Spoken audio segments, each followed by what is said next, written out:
Olá, estamos iniciando mais um programa do Movimento 2022, o Brasil que Queremos, entrevistas.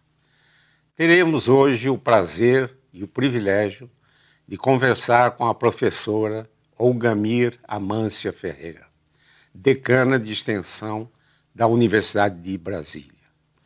Vamos revisitar a sua formação e suas atividades antes dela assumir o decanato de extensão.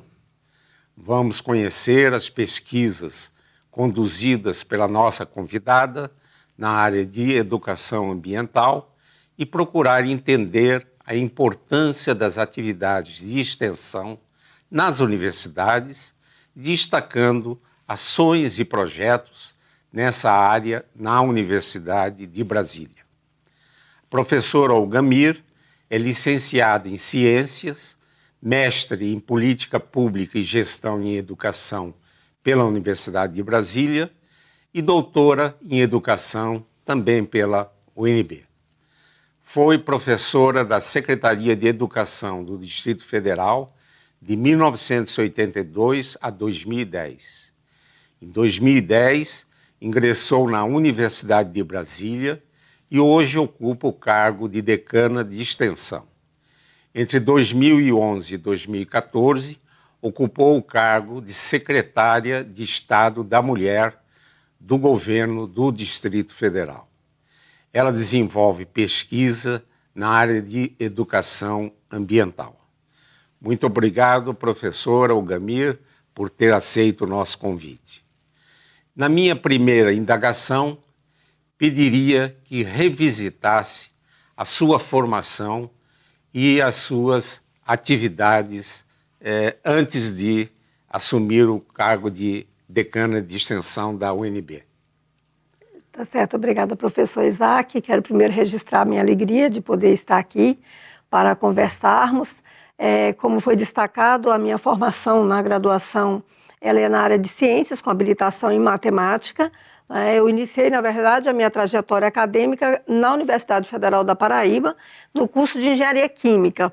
Depois eu tive que alterar um pouco o meu percurso, voltei para Brasília e dei continuidade na formação em matemática. E é exatamente nessa perspectiva que eu gostaria de estar destacando, porque a minha formação como professora, e foi a partir daí que eu atuei na rede pública de ensino por muitos anos, na educação básica, como professora de uma área que era considerada como uma área para poucos, uma área responsável muitas vezes pelos processos excludentes que acontecem na escola, e que eu entendia que era importante que a gente superasse esse paradigma da matemática como inacessível, a matemática como uma área para poucos, e que construíssemos uma relação mais articulada da matemática com outras áreas do conhecimento.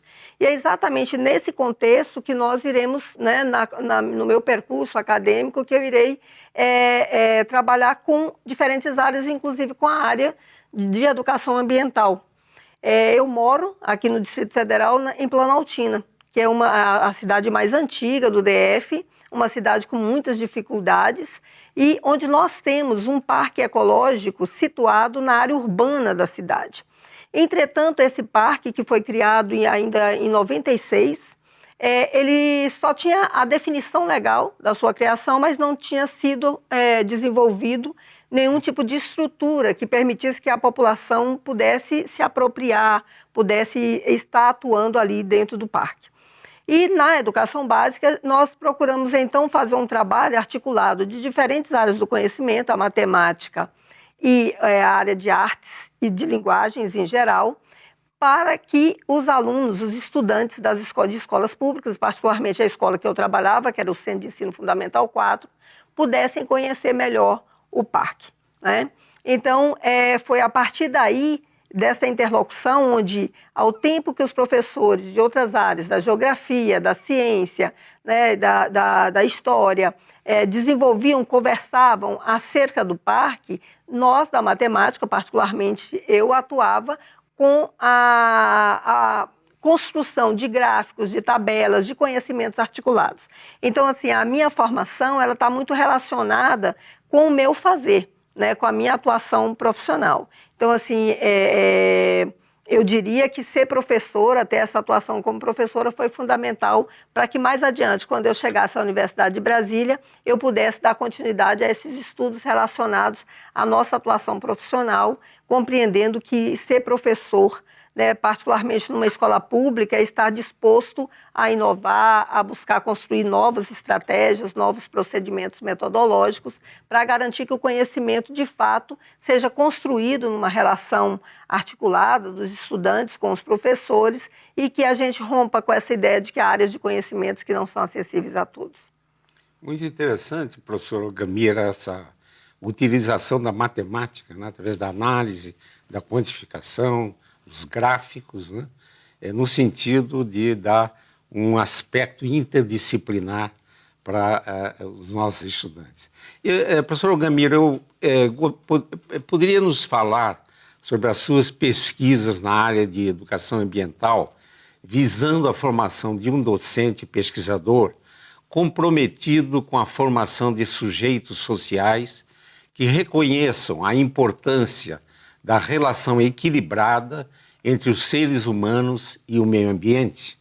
Sim, então assim que eu assumi a minha atividade docente na Universidade de Brasília, no campus da UNB Planaltina, então, e o campus ele é construído exatamente ao lado desse parque que nós já desenvolvíamos atividades antes, quando professora da educação básica, eu passei a atuar no curso de licenciatura em ciências naturais, ou seja, a formação de um professor para atuar na área de ciências naturais.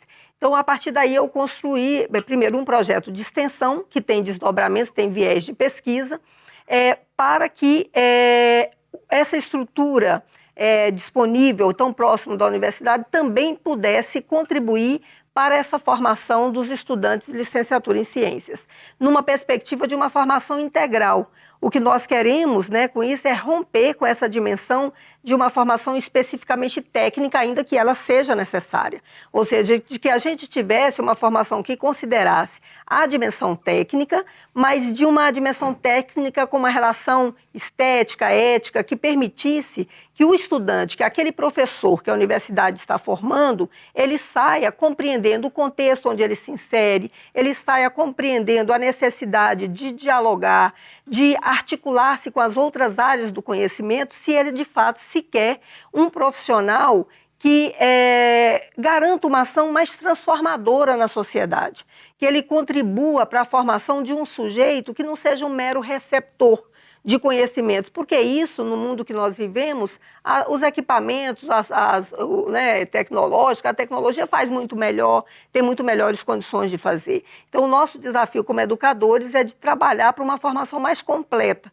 E isso tem que se dar já na formação acadêmica, porque se esse professor for formado nos modelos, né, antigos, por exemplo, que foi a minha formação, fragmentada, ele terá muita dificuldade de replicar isso na sua condição profissional. Então, a minha primeira iniciativa é nesse sentido, de trabalhar um projeto que começa como um projeto de extensão, que visa a formação dos professores de ciências naturais no campus da UNB Planaltina.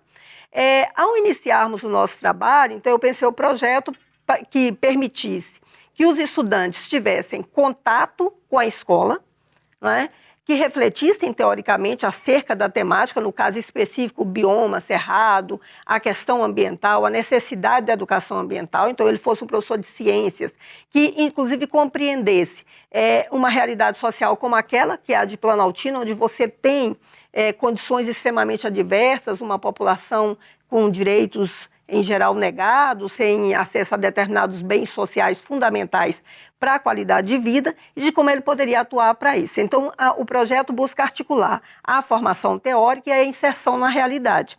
Então, buscando que esse aluno ele trabalhe numa perspectiva investigativa, de olhar, por exemplo, qual o sentido, qual o significado desse parque aqui nessa comunidade. Como esse parque pode contribuir para a qualidade de vida dessa população.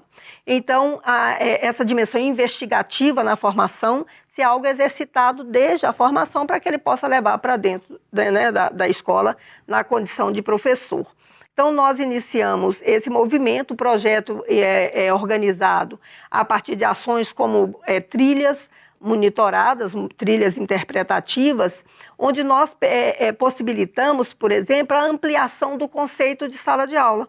É isso que eu penso que, inclusive, quando a gente vai discutir a extensão, nós conseguimos compreender que a extensão ela consegue extrapolar isso. A dimensão, o que é a sala de aula? É aquele ambiente abstrato, construído, né, definido historicamente. Num exercício como esse, numa experiência como essa, a gente compreende que a sala de aula pode ser qualquer espaço, né, para além, inclusive, do espaço da universidade, da escola, desde que você consiga articular e mediar conhecimentos científicos, saberes, né, da população e colocar isso em movimento.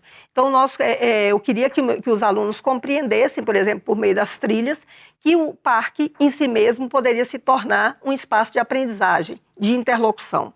E para preparar as trilhas, certamente eles tinham que se debruçar sobre as temáticas, estudar os conteúdos específicos daquela área do conhecimento, mas mais importante que isso era estar disponível para dialogar com os estudantes da rede pública, exatamente na linha do que Paulo Freire nos ensina, de que ao tempo que esses estudantes da educação, da universidade, né, do curso de licenciatura, eles tinham um saber, né, um conhecimento científico, mas eles também tinham que aprender com aquelas crianças, porque nós trabalhávamos com uma escola que fica próxima ao parque, crianças que conhecem aquela realidade. Então, era mesmo uma expectativa de colocar em movimento essas duas dimensões. Para além disso, um outro dado que eu considero importante na perspectiva da formação desses estudantes é a possibilidade de trabalhar com outras linguagens para além dessas do nosso cotidiano. Linguagens, às vezes, até já antigas do ponto de vista social, mas não tão presentes na escola, como a linguagem do rádio. Para uma comunidade como a de Planaltina, nós termos a rádio comunitária como um suporte, como um espaço de diálogo com a cidade, o uso das artes visuais, porque nós passamos a utilizar isso com os alunos que passam a desenhar a fauna, a flora, a replicar aquilo que eles viam nas visitas através de poesias, de redações, né? Ou seja, o uso de outras linguagens como forma de aprendizagem. Então, assim, eu penso que esse foi um movimento no sentido de que a gente construísse uma formação acadêmica de professores mais integrada, mais articulada, exigindo a interlocução com outras áreas do conhecimento. Eu penso que essas linguagens e os espaços extraescolares são importantes para a gente ver o mundo como pregava Paulo Freire. Exatamente. Nós vamos fazer um rápido intervalo e voltaremos já com essa conversa com a professora Olgamir Amância Ferreira.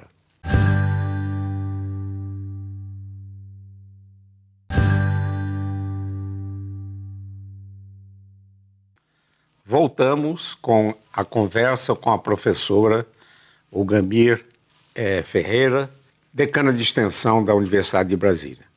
Professora Olgamir, em 2012, a cara professora publicou o livro pela editora da Universidade de Brasília, Contradições dos Programas de Transferências de Renda no Campo da Educação, suavizando efeitos da barbárie capitalista ou enfrentando a lógica deste mesmo sistema. Poderia destacar os pontos principais desse livro?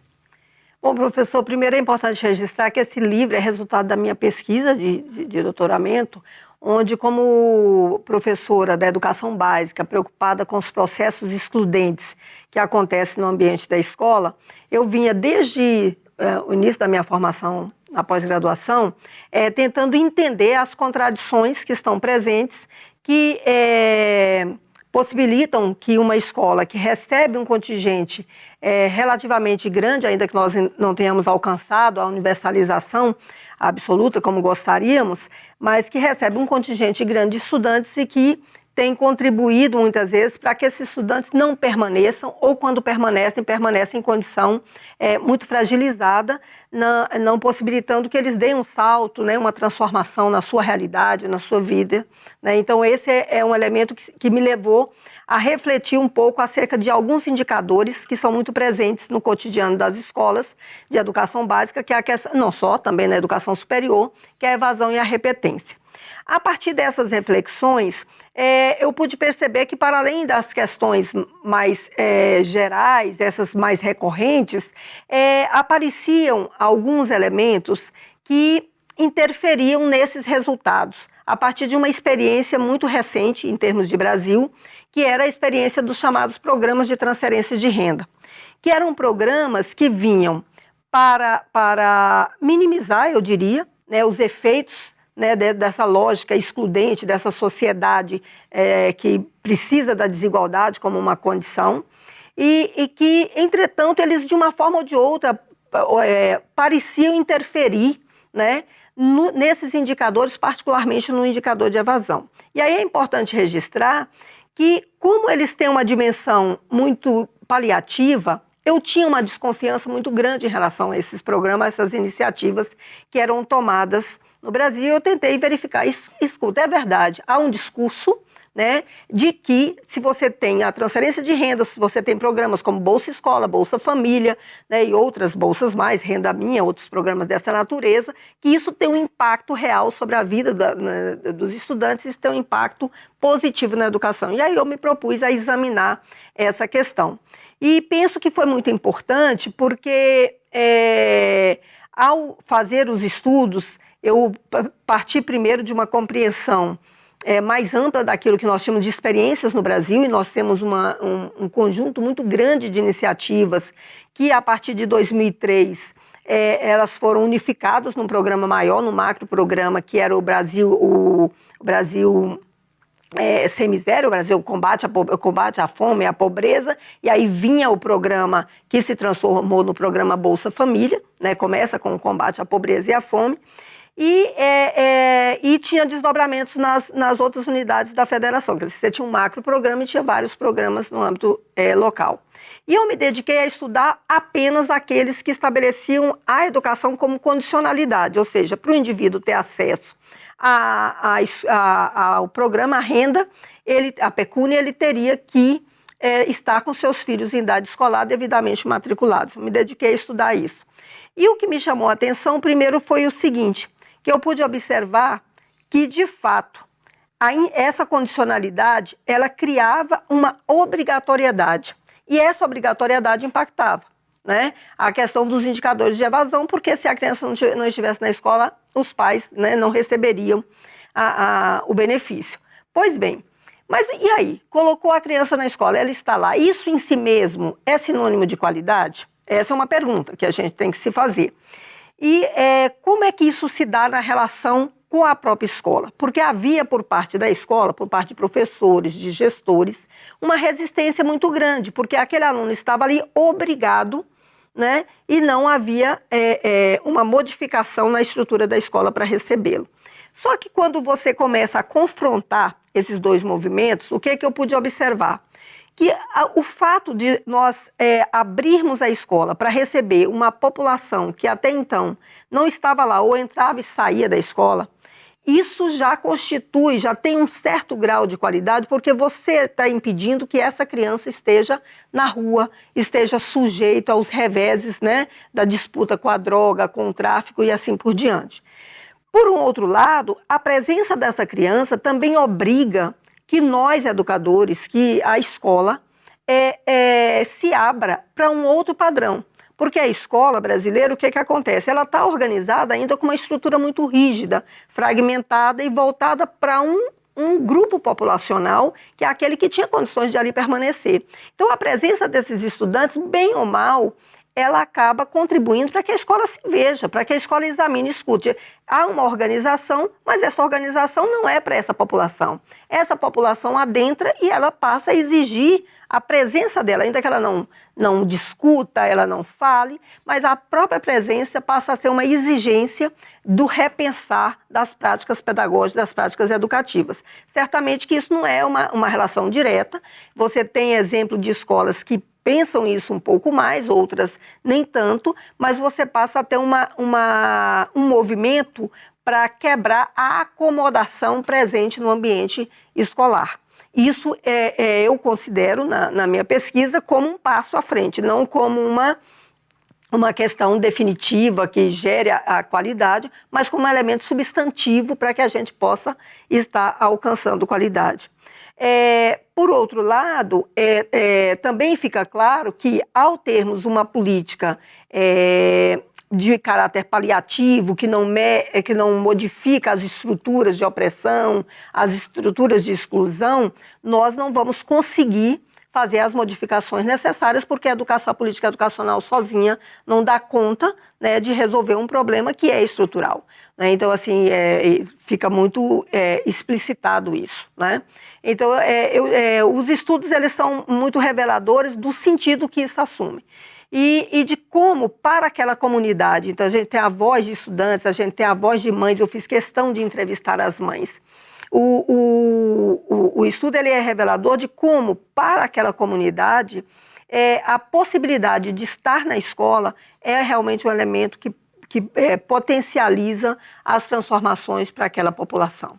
Então, essa é uma pesquisa que eu fico muito feliz, porque ela, ao tempo que ela mostra os limites dos programas de transferência de renda, ela mostra as possibilidades que eles abrem para que a gente construa passos na perspectiva de uma transformação social. Certamente não é a panaceia, não é aquilo que as pessoas às vezes anunciam.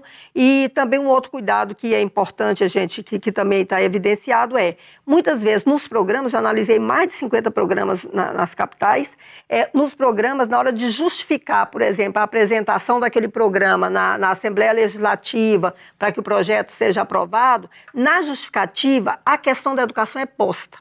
Ou seja, é para melhorar a qualidade da educação. Então tem a justificativa. Entretanto, nas ações, concretamente, isso não está explicitado para além da exigência da frequência. Esse é um outro problema que aparece com muita força. Temos muitos caminhos a percorrer no sentido de termos um Brasil justo, né? Sim.